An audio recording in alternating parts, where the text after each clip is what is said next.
things that they need to know.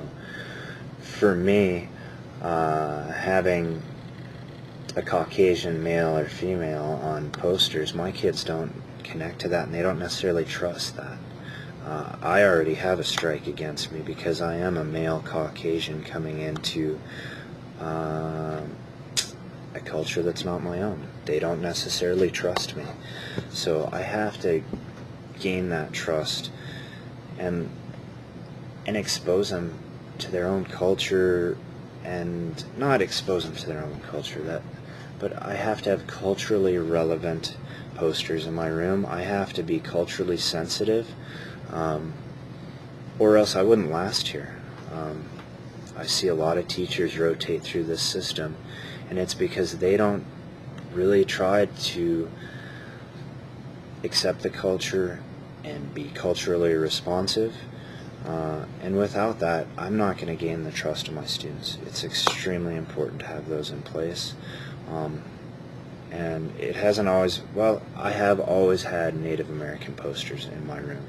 That's one thing I learned in university, is you need to have a diverse classroom. You need to create an environment where your students feel comfortable. If your students don't feel comfortable in the environment or relaxed, you're not gonna make as much headway with those students, and you're not gonna last out here on the reservation. I don't think. You know, I've seen it, and so yeah, it's very important to have those posters and make sure that they're, and have lessons that are culturally responsive.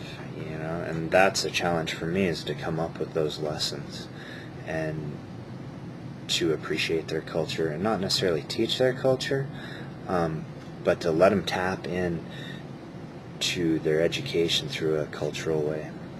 And did you have a foundation of knowledge about the Shoshone culture before you got here, or did you start learning maybe once you got here, sort of as an immersive experience?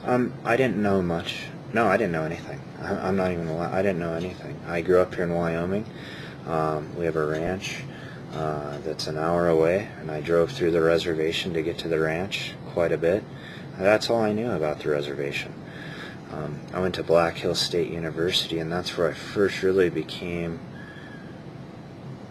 interested in Native American history and the Native American cultures, which is huge, right? And I took some multicultural education classes, and I took a Native American history class, and between those two courses, it was really my Native American history class. I had a professor, Jace DeCory, who was instrumental in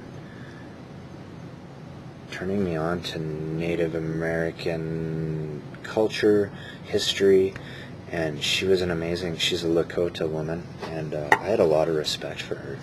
I did very well in that class, and something clicked in that class for me. I had a feeling, for some strange reason, that I would end up on the reservation. I wasn't necessarily looking for a job on the reservation when I was applying around the state, and this job opened up, and I don't know, and for some reason it was meant to be, and I feel very comfortable here. Do you have any opportunities in the classroom, or do you think it's necessary to use the Shoshone language at any time? Have you picked up any of the Shoshone language? I think it's important as you look back here. I have a little bit of Shoshone language talking about the days of the week. I try to speak a little bit of Shoshone. I don't have the Shoshone language down by any means. I know a few words. I think it's important to learn as many words as you can in Shoshone and use those words for your students. I could do a better job of that. I'm not going to deny that. But also, it's a very touchy subject about teaching the language. There are 8 different dialects of Shoshone. And people are very sensitive about which dialect you speak, and you can offend people out here if you speak the wrong dialect. As being a non-native, is it really my place to teach that? It's my place to encourage it and to expose my students to it, and to go to the professionals who speak Shoshone and try to pull some of that into the classroom. So most definitely, I try to expose them to those elements. I try to create projects where they can tap into their own culture and get excited about learning and have something that's theirs, that they can be proud of, and that, I do try to expose them to as much Native American Shoshone culture as I can.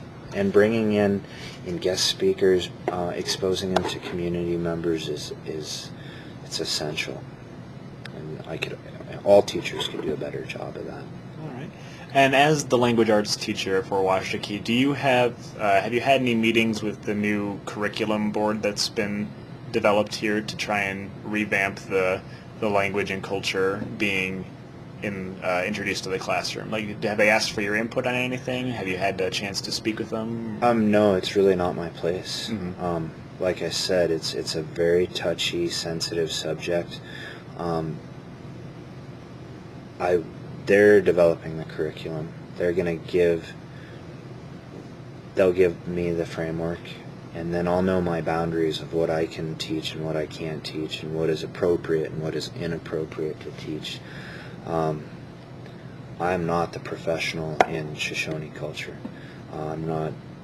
That would be our Indian Ed coordinator. She's working with Shauna, our curriculum director, and they're putting together that fantastic project. That will come down to me, and I will be responsible for teaching that content, and I will feel comfortable teaching it, because then I know specifically what I need to teach, and as you saw last night, we're putting those core values in each month, and we'll have lessons around the Shoshone core values. And that is a huge step in the right direction. It's, in a way, a little bit cutting edge, especially if, just 60 years ago you had boarding schools and the oppression of thousands of Native Americans, and that's another thing that goes back to that trust issue. We have parents whose parents or themselves went through that horrible experience. To trust the educational system now takes a lot of work, and it's our jobs to start earning that trust back as educators, because of the abuses and the atrocities that went on for a lot of years. And the problem's not going to be solved overnight. It's going to take hundreds of years to maybe get back on track. There's a lot of healing and a lot of trust issues that are going to have to be built in order to make that happen. It's a huge challenge. So. All right, well, great. Well, just one last one, and this is, you can use a personal anecdote if you have one, but if there was just one advice you would give practicum students in terms of how they would approach teaching in this environment, if there's one thing that you would really stress, maybe something they'll encounter on the first day that you don't want them to be turned off by it or to feel that they can't achieve something, just like one bit of advice. In a Native school? In a Native school. To listen. It's very important to listen.